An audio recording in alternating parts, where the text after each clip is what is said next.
Hey, Strong Girls. I'm Molly Herford, sports journalist, ultra runner, cyclist, and author, and founder of Strong Girl Publishing. And I'm Dr. Sasha Golish, Executive Director of Yellow Running Shoes, a researcher, engineer, elite runner, and your BFF who's breaking down the science of smashing barriers in women's sports. Think of us as the intersection of science and culture for women and girls in sport. Each week, we'll dissect the latest headlines and cutting-edge research on female athletes. Debunk myths about girls in sport. Talk about how hormones affect performance at every age, to the latest research in sports science around mental performance, nutrition, equipment, and so much more. And we'll spotlight badass girls and women who are rewriting the rules of the game, sometimes literally. Expect it to be nerdy. And occasionally TMI. But it will always be honest. Whether you're a strong girl yourself or you're raising one, this show is for you. Welcome to Strong Girl Talk, where sports science meets sisterhood. Hi, everybody. Welcome back to Strong Girl Talk. Sasha, I feel like it's been so long, even though it's only been 2 weeks, but I feel like we've both lived a lot of lives since our last episode. We've had a lot of challenging conversations, not with each other. Our conversations are never challenging, but I'm excited that we get to talk about them today. So how are you? How was your travels, your talks, all of the things? Everything was great. We also have to talk about the fact that you're also doing some fun things. So my fun things, I started the accelerator with Victory Ventures.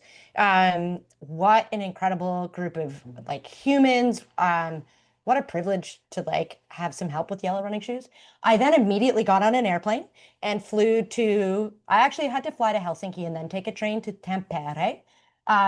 What a beautiful little city. So I had this unbelievable Airbnb with this 25-foot balcony overlooking the lake. And I would get up every morning, read my book, do my usual routine. For you and Peter, actually, this is a very, I don't know, you may already have this, and I'm going to say it wrong, the Wakako espresso machine. Have you heard of this? I've heard of this, yes. Oh my gosh, that was life-changing on my trip. So I had my lovely coffee every morning. I did 3 presentations while I was there. A lot of talk about the youth sport project that I work on at U of T. Another one I was on the sex testing panel. My presentation was focused on athletes with differences of sexual development. And then I flew to London for 2 days, had some incredible meals, and I am home. And I you like are that was a not lot home. of, I am not home. That was a lot of food focused. You're like, I did a couple presentations, but had a lot of really good meals. Oh, the conference food, let me tell you, I had reindeer. The conference food was outstanding. If you like smoked salmon, definitely go to a conference in Finland. Fair enough. Fair enough. Well, I am not in Finland. I'm down in Bentonville, Arkansas, down for Little Sugar, Big Sugar, and the Big Sugar Cycling Classic Expo, where we are launching the pre-order for Marley Blonsky's book, The Ragtag Best Friends Bicycle Club. Oh my gosh, I am so excited. I finally got the test print of it. It looks gorgeous. We have these amazing so people can pre-order the book and get some awesome little pins and swag and stuff when they pre-order if they come see us at the expo. But we also have these amazing uh fancy prints that I got done from one of the pages of the book that is it's just adorable. It says keep going on it. It's beyond cute. I can't even describe it. We're doing a limited edition. There's only 200 available, so I expect to sell a fair number of them at the expo. So if anyone wants them, they are on strongerpublishing.com. I think /ragtag will get you to just that, but they're also right on the homepage, so very easy to find. So yeah, super, super excited about that. Also, we are launching this Saturday, so the same day as Big Sugar, while I'm running around that race like a lunatic with my head cut off, trying to do coverage and stuff. It's also 1,000 days out to the LA Olympics. So our Olympian in residence, Misha Powell, author Sprinting Through Setbacks, we're launching a big kind of calling your shot moment that day. She's LA 2028 is her sort of final goal as an athlete. So we really want to make the next almost 3 years really count towards that. And also at the same time, kind of encourage people to pick their 2.5 year, 3 year goal and come along for the ride. So we have a ton of stuff planned around that I'm really excited about.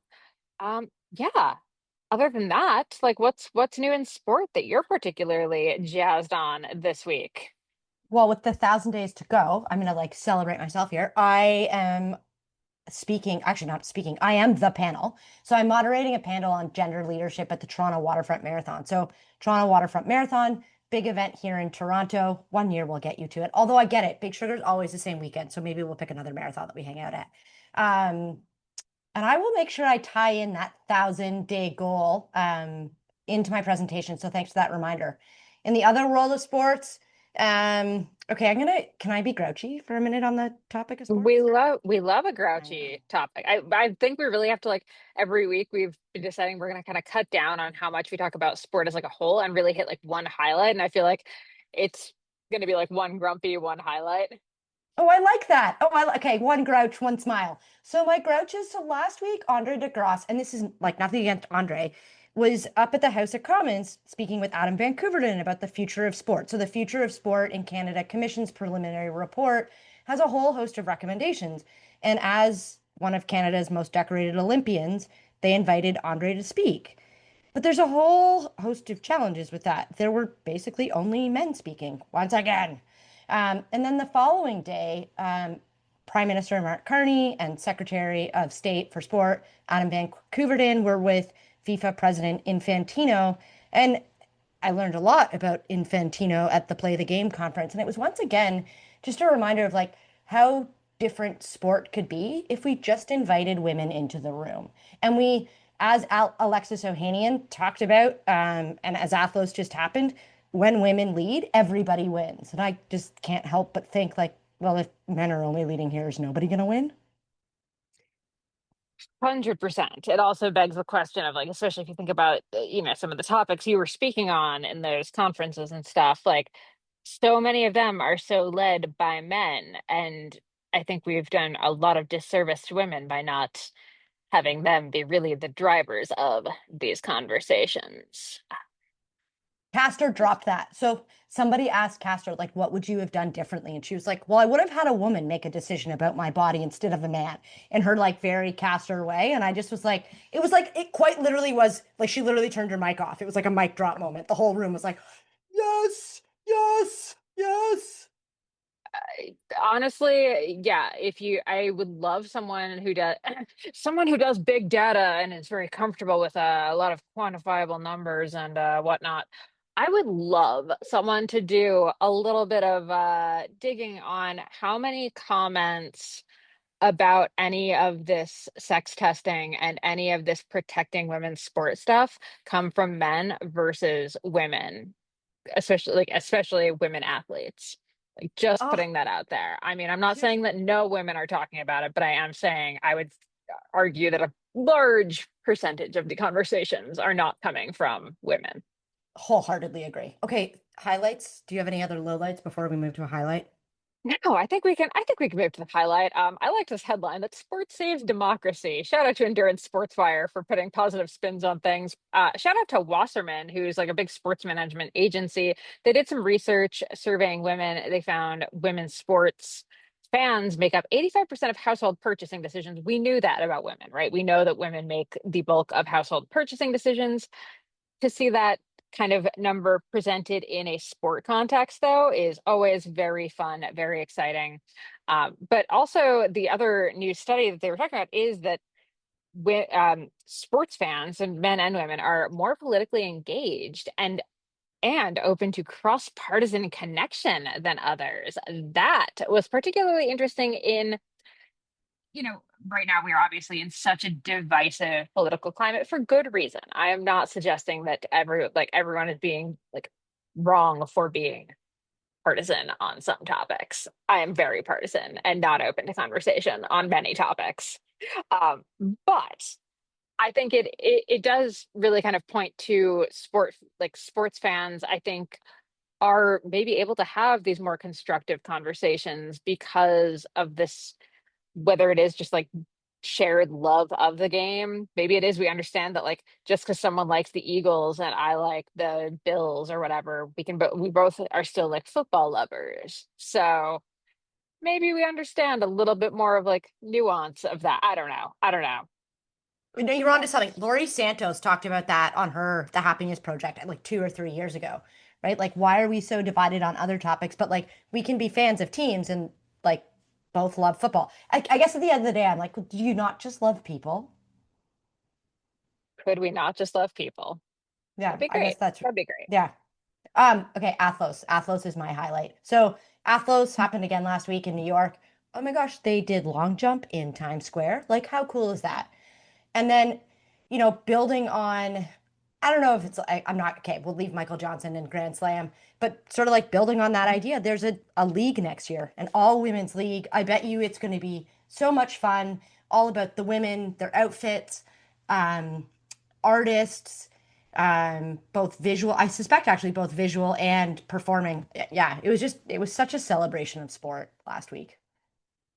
I do have to say, being in Bentonville makes you really think about where sport and art really kind of come together. Oh, Now, cool. I have said I have my issues with Bentonville because I do think it is not a model that can be copied very easily because there is a lot of money behind it. There is a lot of like, frankly, probably money and government connections behind it. And I mean, you know what? If a billionaire wants to use their money to create a better cycling city, then I am all for it. But I don't think we should pretend that it is doable without that, um, or that it's easy to do or easy to implement. But they have done such an amazing job with really integrating art into all of these different aspects of the city, into the trails, the way that cycling is presented.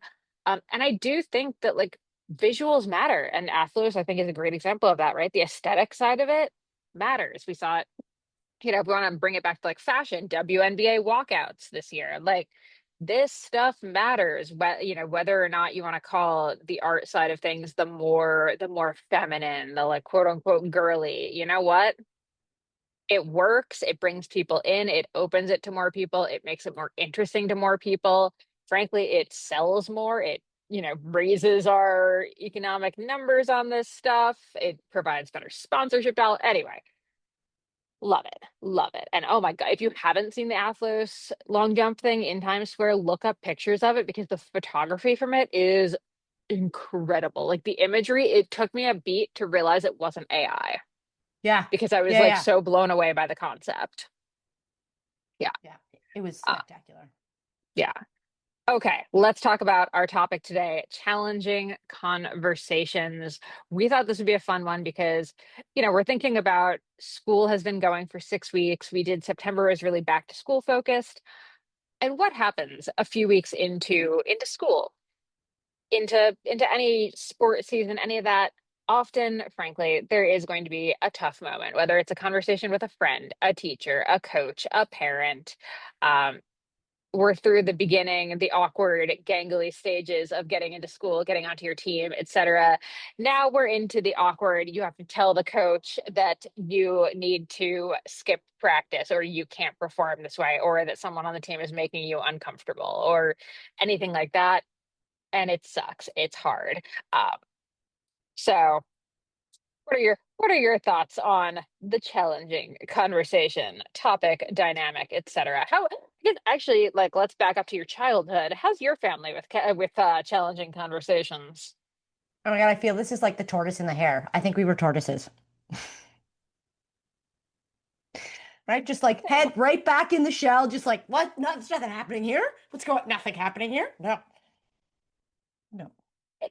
And I think that's actually, I've been thinking about this. I think that is a very common thing. I actually can't really think of a family outside of fiction that is super good at challenging conversations or had them because no one I know, everyone I've talked to is like, oh, yeah, we didn't have those talks. We didn't talk about money. We didn't talk about sex. We didn't talk about religion. If we talked about religion, it was in a very linear, one dimensional kind of way.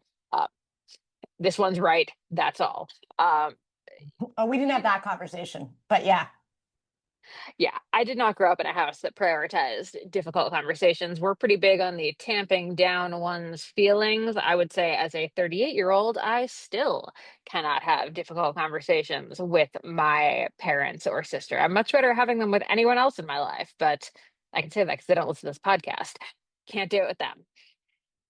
I don't, yeah, I just suck at, actually, I'm kind of like a turtle or a rabbit. I either like hide or run away.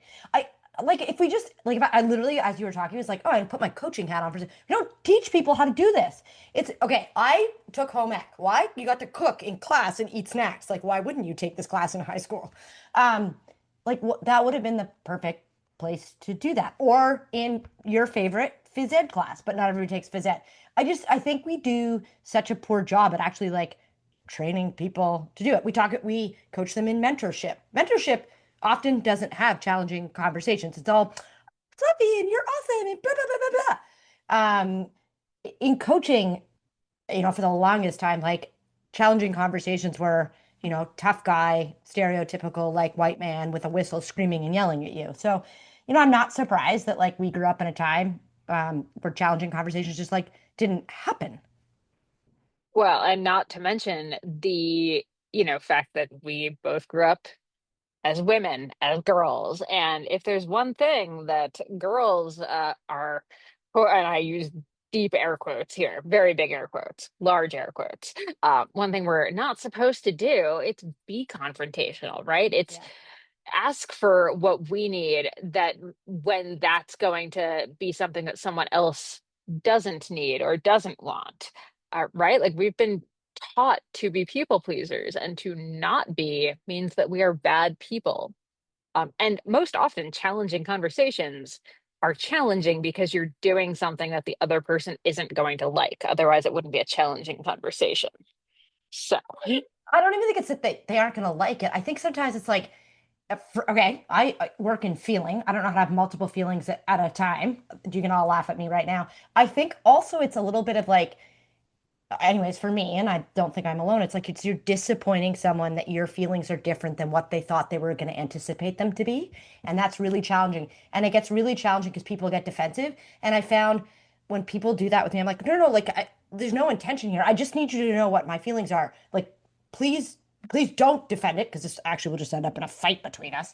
Um, but I think often people, it's just like agreeable people pleasing, and it's regardless of sex. I think it's just like, we are sort of like conditioned to be like, oh, everything's fine. 100%. Yeah. And I mean, flip side, I do think there are some people, I'm going to say probably not mostly, mostly are not women, that maybe have too many of the like challenging conversations, who really like take pleasure in the like, I'm going to have this hard conversation with you in a way that isn't necessarily productive or useful. We're not talking about that. We are talking about when you actually need to address an issue, when you do need to say no or tell someone about a problem and try to like figure out a solution.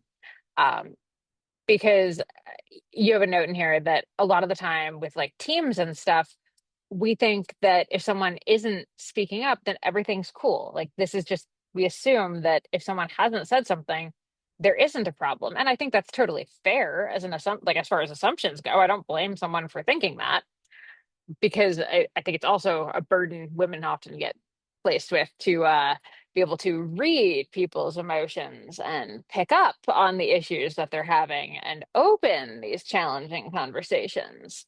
Um, so where do we begin with this? Where do we go? I, okay, so well, it's care and compassion. So as you were actually just talking about um, that individual stereotypical male who's just gonna like doesn't have issues with the challenging conversation, it's because he doesn't care about the person on the other side, right? So I think it's like, well, how do we spin this positively, and how do we do this strength based? And it's like, oh, the reason it's so challenging is because it's rooted in care. You actually care about the other person, and so and yes, you care about their feelings in this as well. And you want to approach it, I don't want to say delicately, but in a way that like invites people into the conversation. And I am so afraid of saying the wrong thing and shutting people down, right? Like I'm very highly attuned to that. And I think many of us are because we want it to be a conversation, not that other person shutting down with us. Partners Yes. are Okay. excluded. Just, yeah, partners are excluded. Yeah. Okay. Just so we're clear. Yeah. Yeah. To be clear, this is, Hmm. yeah, yell at them.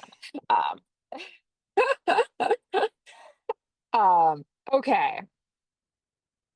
So say someone has a challenging or difficult conversation that they know is coming, should we maybe walk through like how we approach these in rational, adult, mature ways? And by that I mean the notes that I've made that are ways that I would like to have a difficult conversation and probably only achieve like 65% of the time. Oh, you're way ahead of me percentage wise. So I think there's a couple things that we have, and this goes back to like where we started this conversation of like how did challenging conversations unfold in your house. I actually think part of it is we don't like open our own like hearts and minds to those feelings that we have. And so we actually can't have a meaningful conversation with somebody if we've actually like pushed down and ignored what we're feeling. So my favorite thing in the world to do is to go in the bathroom, and when I'm home alone, there's no bathroom, but there's often it's better with the dog here. It's like be you can be angry, right? Like if you want to be angry, frustrated, anguish, um, all of those like challenging emotions, like it's way better for you to like have those emotions on your own.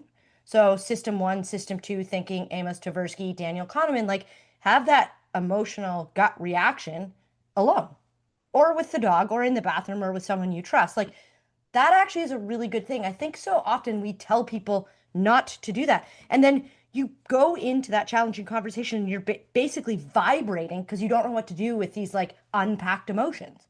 So step one is just be okay with the feelings that you have. Ooh, I love that. And that is not a step to skip. And that could even No. be like if you're at work or, heading into soccer practice or whatever practice, taking that even a minute in the locker room, in the Yes. bathroom, just have that moment, let it out. It's definitely better to get that first, like purge those first initial emotions and frankly, like the chemicals that your brain is creating as you're having those emotions. Get that first load of them out. Like they might come back. Like let's not pretend that tears or frustration or any of that doesn't come up in a difficult conversation sometimes. But I think when you can first, yeah, dump them out, you're going to be so much better for it. Um, So our and conversation here is going to take a tangential path, or not a tangential, it's going to be a two-forked path. One of like when you have time to think through it to go to it, and one when it happens in the moment. And because you're in Bentonville, I have to talk about art. So for some people to process this, I think there's got to be, if you have time to process it, and you're going to have this conversation another time, this is the fork in the road, number one, is process it in a way that works for you. And this will probably be different at different times, but it might be art, it might be journaling, it might be talking to the dog, it might be typing out a letter to this person and then throwing it in the garbage, but working through some of those emotions in a way that works for you. But I really think art is a missed opportunity in this conversation with especially knowing how creative some people are. And then you can have this like great outlet for art. okay, I love that. And to kind of keep on that train, as you're getting the emotions out, I think the other thing that people often miss when it comes to like setting up for these difficult conversations is not thinking through what their optimal outcomes of the conversation Yes. actually are. Because you can have these, there needs to be a difficult conversation, you're upset with someone, but you haven't actually thought about what kind of resolution you actually want from the situation. And we've talked about goal setting. That I think was our last episode. Actually, if it wasn't, we'll link to that in the show notes.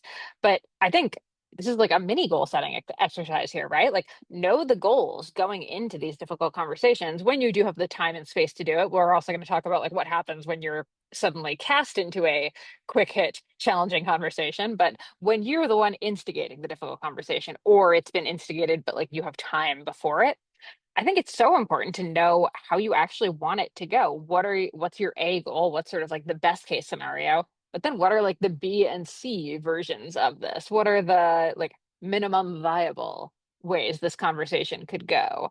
Um, because I think a lot of the time you're gonna get hit with crickets where the person just doesn't know how to resolve the situation, or they want to resolve it in a way that doesn't actually resolve it for you, but you don't really realize that because you haven't actually thought through what the resolution would be that you want. But to your point there, exactly. It's thinking about like, to me, the resolution is that for this works for almost any situation, we continue to be able to work together, right? And so it can't be, we're gonna work together and you as this person are going to do this, whether that person apologizes to you, they are held accountable for whatever actions, like they also have a perspective as to what happened in that. And so I think it's coming to a mutual understanding of like either the person didn't know it all and wasn't hurt and they hurt you, and or both parties were hurt. And so especially if you catch somebody off guard and they're like, oh my gosh, I had no idea. It's like, I think, really important to say, it's okay. I needed to talk to you about this because you wouldn't have known. And if, like, you think about this in team sports or individual sports where we want everybody to be the best version of themselves, because ultimately, like, yes, we do want to win. Like, that's, like, there is a competitive aspect to us. The only way that you can do that is when you're mutually working together. And so, for me, it's always started like my goal at the end of this conversation is that we come to a place where we can continue to work together. That's a great one. Yeah. And that makes it very clear you're not going to win every difficult conversation. Um, There is no so winning that in them. there's not, no.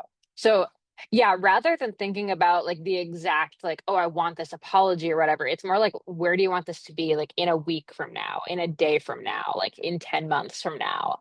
Um, what does that resolute like where's that lead?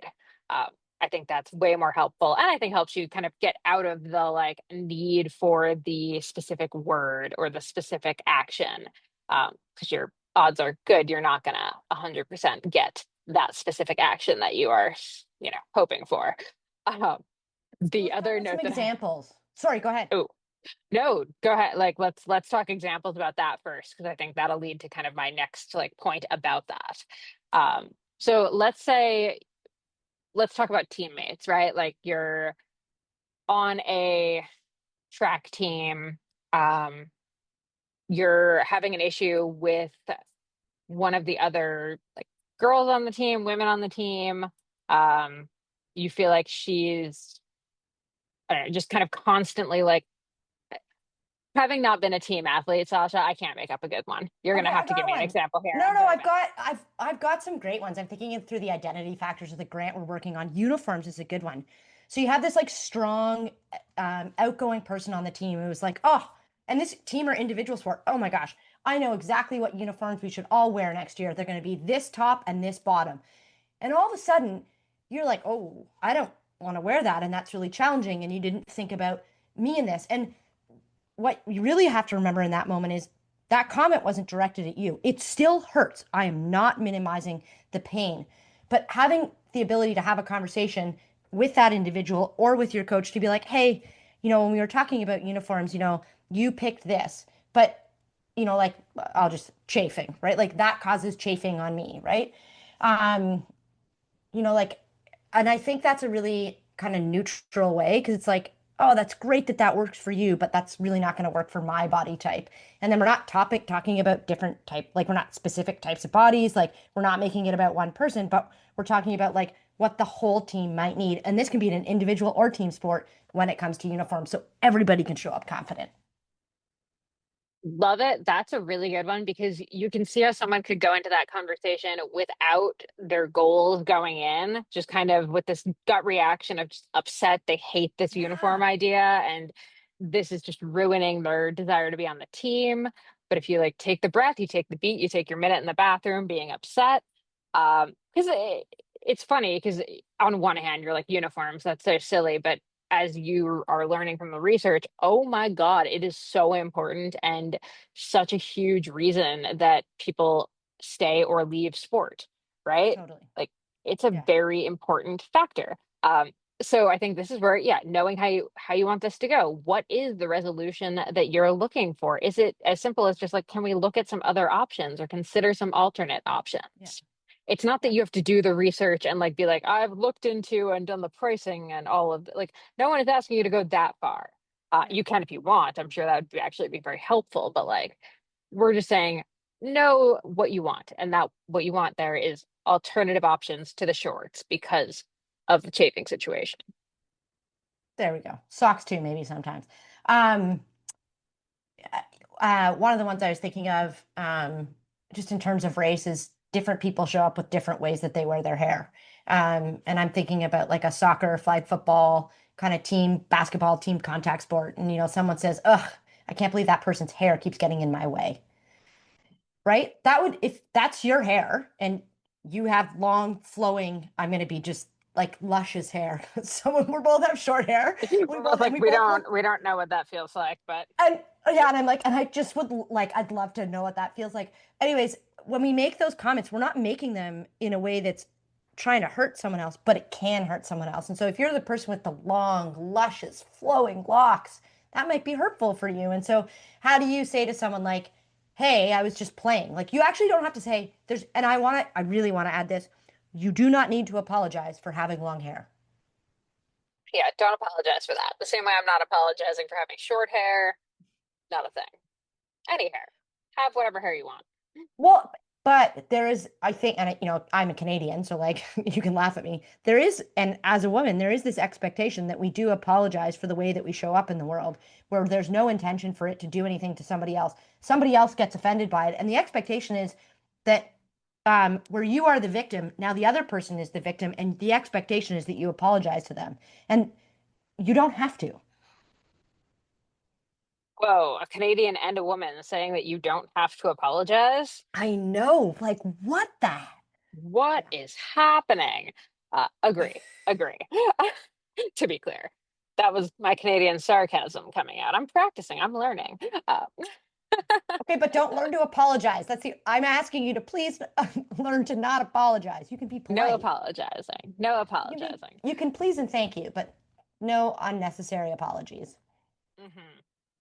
Um, my other note for going into this, when you have kind of thought through the way you want the conversation to go, if there is something very important to you in this conversation, for the love of God, write it down somewhere and bring it with you because the number of challenging conversations that I have gone into and then exited kicking myself for not saying the one thing that I really wanted to say.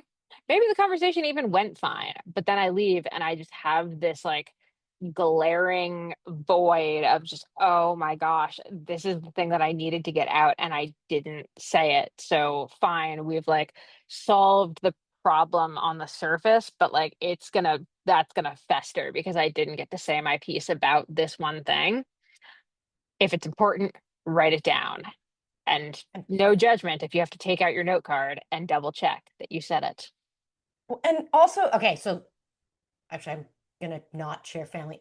Um, sorry, but be transparent. Hey, this has been challenging for me over the last couple days. I made a couple notes, right? Like then the person kind of isn't caught off guard being like, "Hey, I got some notes." Like, "Hey, I've just been thinking about this and I made some notes," right? Like all of a sudden it diffuses the situation as opposed to like whipping out your post-it, which yes, I would put it on a post-it and be like, "Hey, I have to get this thought out."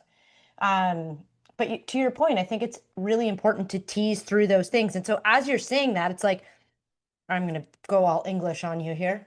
Subjective and objective, right? Like we need to really like in a way be impartial and objective when we come to these conversations. And so the emotion piece of it, you are absolutely entitled to, but it's probably not going to be productive in the conversation.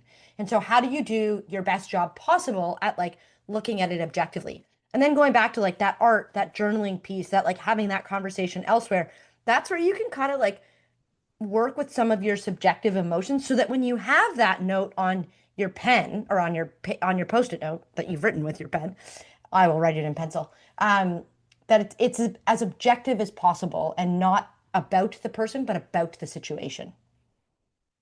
Oh, yes. And I think that also highlights the important fact that this is a difficult conversation, a challenging conversation, meaning it is not a challenging monologue that you are having or a difficult monologue that you are giving. The point of having this is that you are expecting to have a two-way dialogue with the person, which means you need to unfortunately be prepared to have a two-way dialogue. That means listening to the other person, um, which is really hard. And I think often we are very bad at making room to just pause and then wait for the other person to say something back, especially in these situations. I think that's Michael Bungay Stainier's book. I'm like looking to my left, but it's not there. It's actually downstairs or behind me. Anyways, um the asking the five whys, that taking that moment before you respond, um, like tactic to use. I think this is what I hear you're saying, right? So that actually you can get clarity in your mind. You also get confirmation that is in fact what the person is meaning to say. And all of a sudden they feel seen, they feel heard, they and if there is a misunderstanding, you have an opportunity to address that misunderstanding as opposed to like snowballing misunderstanding. Does that make sense? Maybe. Absolutely. Now, how do you do that without, what are your thoughts on how to do that without coming off as patronizing isn't the right word, but I could see people getting like irritated by that if it's done poorly. Oh gosh, Because yes, I if it's think done it's poorly. because it's very easy to be like, what I hear you saying is you can hear like my tone of voice there. That is not going to be conducive to us having a good dialogue after that. Well, you're not asking that in curiosity, right? So the three C's, which Vivek Murthy, um, making decision making through love, you use the three C's: courage, curiosity, and compassion. So you have the courage to have this conversation, but when you're seeking clarification, you have to do it through curiosity and compassion, because otherwise, if you do it through sarcasm and pick some other negative and fear, it doesn't come off as meaningful. It doesn't come off that you actually are really interested in what this person has to say. You're wearing your shield, your Brené Brown 20-ton shield, where you got to like take the shield off, put the shield down for a hot minute. Absolutely. Now, a lot of these conversations in dynamics that aren't necessarily equal, right? Like we've made Mm. a couple examples with teammates, but a lot of time this is like a coach giving feedback to an athlete or an athlete trying to give feedback to a coach, um, or to a parent or any of these things. What are your thoughts on how to have this difficult conversation when the power dynamic is not like of one of equals? One, I'm never giving feedback to my parents, just so we're clear. Talk about being in a turtle shell. Like hard ditto there. Yeah, yeah, Yeah. Um, with coaches, it can be really challenging, right? Because you then don't want to be ostracized and other on the team. But I actually think the best way to do it is to diffuse the situation. So let's say I'm going to rip a really horrible example where like a coach is yelling at a whole team. Instead of trying to have that conversation, just you and the coach, how do you have that conversation with the whole team? Where like, let's say everybody's sitting around afterwards, they're eating orange slices because they're delicious and they've got electrolytes and all the hydration things you need after, or a glass of chocolate milk because we're obsessed with chocolate milk. Um, and you're, sitting there as a team, like doing a little bit of a debrief. And, hey, coach, I'm not going to speak on behalf of anybody else on the team, but when you yelled at us, I found that really challenging. And you'll find, right, because if you've talked to other people, you can speak on their behalf. But if you haven't, frame it in I, you'll have people around you who agree with you. There are actually some athletes that like to be coached that way. I'm not one of them, but it's also not for us to judge how people want to be coached. And so, um, if that derogatory yelling happens, have that conversation. Because then the other thing is you got your teammates around you supporting you. You're not alone. Very nice, very nice. Now, what about on the other side of that? You are a coach. So, what's your take on having these difficult conversations with the athlete? So you're the coach having the conversation with the athlete. How do you do that in a way that doesn't terrify them, upset them, like leave them wanting to exit the sport? Because I think there's, as we've talked about so many times on here, it only takes like one sentence that sticks in an Mm. athlete's head for the rest of their lives and is why they no longer play, why they've lost their joy. So for coaches, it can be terrifying to broach these difficult conversations for fear of losing the athlete or the athlete misinterpreting something. So I'm sure you've had to do this at some point. How do we get through this? It's you start with a check-in. Hey, how's it going? I think often that behavior is indirectly or directly from something else. And it's not that you're not going to hold the athlete accountable, but first you've shown them that you care about them as a person, right? So let's say an athlete lashes out at another teammate, right? You're not going to excuse that behavior. But what you do want to do is check in with that athlete first to like form that bond. And then you can have, hey, what was going on there? Like walk me through it. And again, you're going to hold the athlete accountable and say like, hey, I'm going to need you to apologize to this person for what happened. Do you want me there? Do you not want me there? Do you want to do it in writing? Do you want to do it face to face? Like meeting the athlete where they're at, because, you know, it is really challenging and you don't want them to drop out. But I think we also have to remember that, like, they aren't just an athlete, right? That there's so much else going on. And so making that connection first to then have that harder hold them accountable line. Love it. Love it.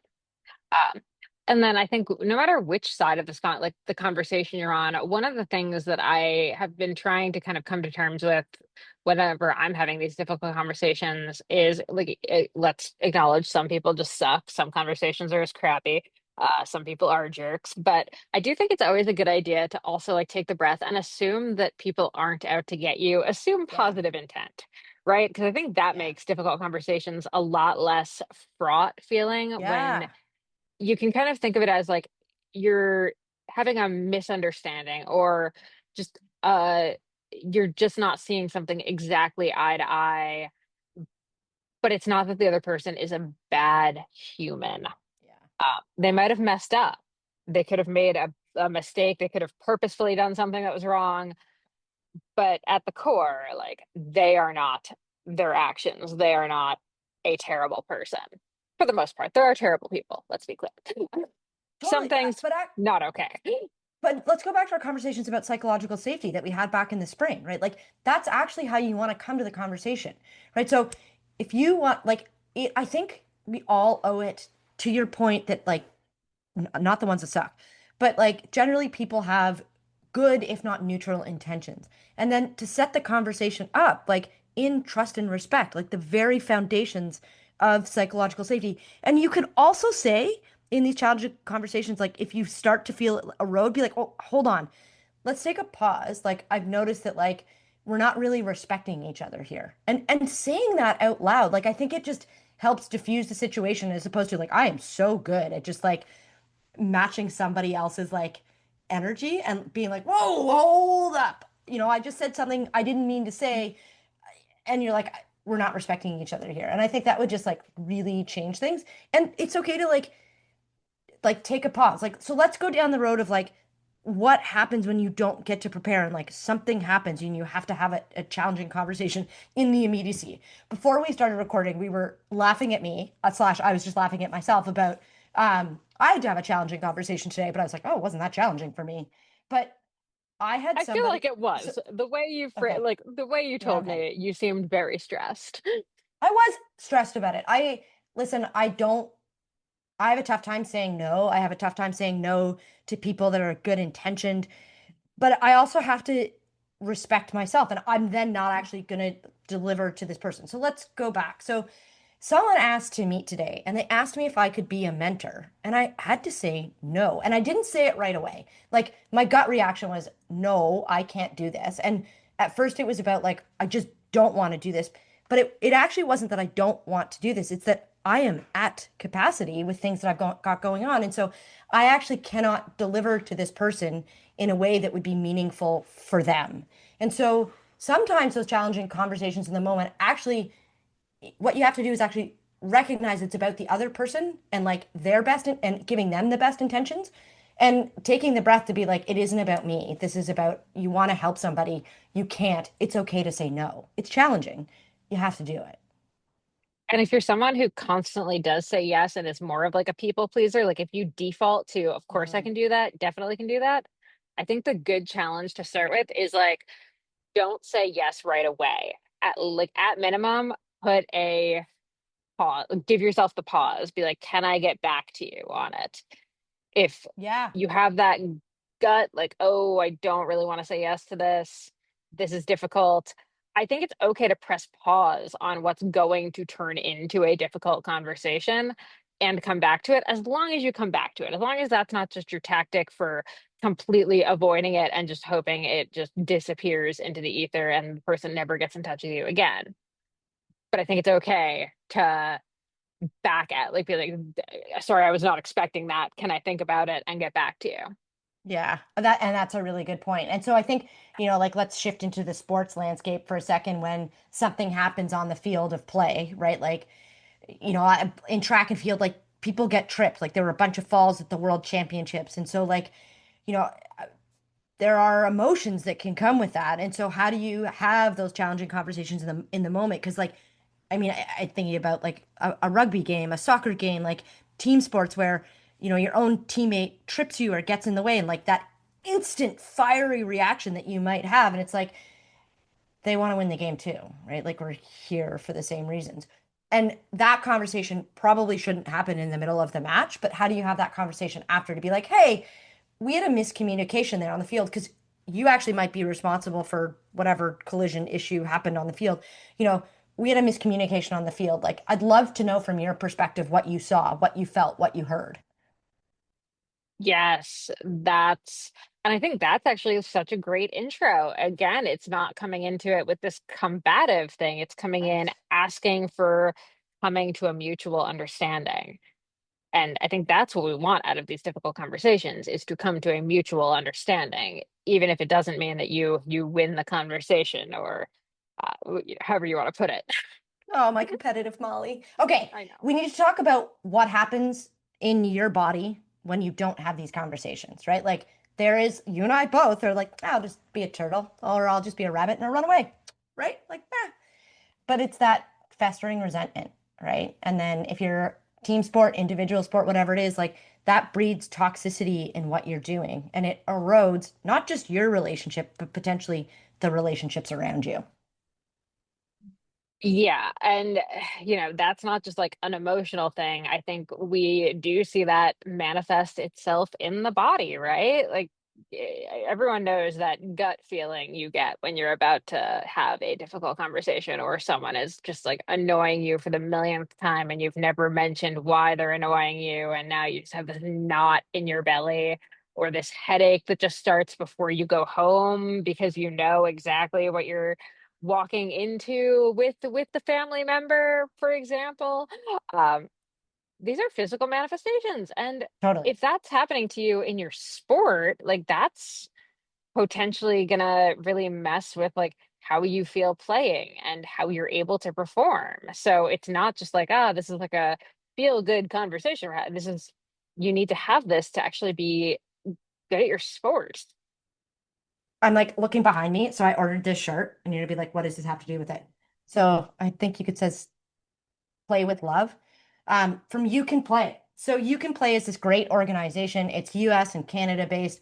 And actually they've got a ton of resources about like how to have conversations like with power dynamics, how to have conversations with your teammates. Because like at the crux of what they're trying to do is have everybody on your team find belonging, right? And it starts with inclusion to get to belonging. But you erode that very sense of belonging if you have something that you're carrying for your whole team. Like if you're having a challenge with one of your teammates. Yeah, yeah, absolutely. And that kind of stuff is, yeah, it doesn't seem like a big deal at the time, but throughout a season can very easily become a major issue at the end. And it's so funny how many of these difficult conversations can be made so much less difficult if they're had early rather than waiting. Um, Totally. and I think the last thing I really wanted to kind of touch on, my last note that I had was I think it's so important when you know you're going to have one of these conversations to budget time before and after the conversation Yeah. to buffer because I Yeah. think we're so busy right now, right? Like I just had this is my sixth call, just back to back to back to back to back. And luckily, none of those were going to be difficult conversations. Had one of them been a difficult conversation, I absolutely would have made sure that the half hour after it was blocked out. And like I probably would have still had to do work during that half hour. It's not like I would have been saved for like I would have just like taken it off. Probably would have taken like 5 minutes. But do not go from one thing immediately to the next. I think that's where we get in a lot of trouble and don't give ourselves the time we need because even if the conversation went well, you still had a lot of stress hormones going and like might need the minute to come down. I'm going to give the Victory Ventures piece of advice that we got today, which is the walk it off, right? Like take the 5 to 10 minutes, go outside, go connect with nature, move your body, right? There's overwhelming evidence about the brain body connection when you're actually like walking or running. Very specifically those two movements in terms of like just the way the brain pattern works. And so thank you, Victory Ventures, for the reminder to good or bad, always walk it off. I am so excited to hear about how this whole program is going. I Oh my cannot gosh, wait. it's I'm like so my favorite excited part for of you. Tuesdays. It's the team is amazing. I'm like, we actually have to have them all of them on the podcast because they're all doing so many amazing different things. Done. Absolutely. They're invited. Okay. any final, that's not a difficult conversation. That's an obvious conversation. Any Well, final thoughts on difficult conversations before we wrap? for sure. I think the key takeaways are, to your point, it's okay to be nervous before this, right? Like, we're not normalizing that, like, oh, you're going to feel great and it's going to feel awesome. It's okay to make a mistake in this, right? Like, again, just like recognize, like, if you make a mistake, step back for a second, actually say, like, hey, let's just take a pause. Let's like walk around the field together or do something. Um, but like, this will make your life better and it will make your training life better and it will make sport so much more enjoyable. Absolutely. Okay. Make sure that you are subscribed, rate, review the podcast wherever you listen to it. Ignore the barking dogs in the background. It's been a busy day in Bentonville here. And of course, like I said, Marley's book is coming out, Ragtag Best Friends Bicycle Club. You can pre-order it now. It's so stinking cute. We also have some very exciting stuff from Sasha that we are going to talk about more on the next episode. As you know, we've been saying, we've been doing these bi-weekly now, so every other week. So make sure that you are following along so you don't miss an episode. And yeah, we will catch you in 2 weeks. Happy training, everybody. Thanks so much for tuning into the Strong Girl Talk podcast. If you enjoyed this episode, definitely head over to wherever you listen to podcasts and rate, review, and of course, subscribe so you never miss another episode. And head over to stronggirlpublishing.com to check out all of the books by Strong Girl Publishing's authors, including Molly Herford, Misha Powell, and so many more. Thanks for tuning in, and we'll see you next time.